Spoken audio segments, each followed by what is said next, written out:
Hello, and thank you for watching my debate today. The current resolution for my round is that the United States should allow Washington, D.C. to become a state. Now let me see if this has gotten on here, and we are off. Observation 1, resolutional analysis. I'll be defining key terms. What statehood means is that the area that is known as the District of Columbia would gain the status of becoming a state. All other key terms will be defined contextually. To set a weighting mechanism, I'm going through net benefits. If I'm able to prove the benefit to the status quo, the vote will be in my favor. Otherwise, the vote will not be in my favor. Observation 2, background. The problem is that Washington, D.C. not being a state comes down to the Constitution's limit on a federal district. It specifically states that there has to be a district, but only indicates the maximum size. The significance is actually quite simple.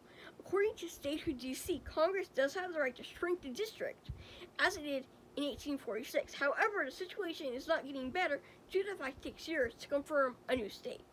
Observation 3, the plan. The United States government will allow Washington, D.C. become a state by an act of Congress. Solvency. To do this, the General District of Columbia would shrink to essentially the federal core, and the outlying areas would be the state. The funding would be through general means. The timeline itself to be in the next 2 to 3 years. Observation 4, advantages. Advantage 1, voting rights. Uniqueness. People that live in D.C. are not allowed to have any representation, but according to the CNN article written in June of 2020, they only have say by having 3 votes in the Electoral College during presidential elections every 4 years. Link.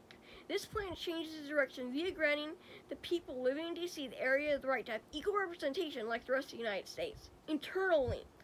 This comes down to changing the status quo by having 2 more members of Congress who are elected by the people for the people of the newly found states. Impact. Overall, it would give D.C. say over what is going on in its own territory, and the people would get to have more say in their government. Advantage 2, taxation with representation. Uniqueness. According to statehood D.C. in a 2019 article from The Hill, there are more residents living there than 2 states. It also has the highest taxation rate in the entire country. Link. The plan in general changes the direction of the status quo by ensuring that every person who pays taxes get representation. Internal link. Things that will change the status quo to the fact that members of D.C. will have the ability to change their tax laws. Without it, they cannot. Impact.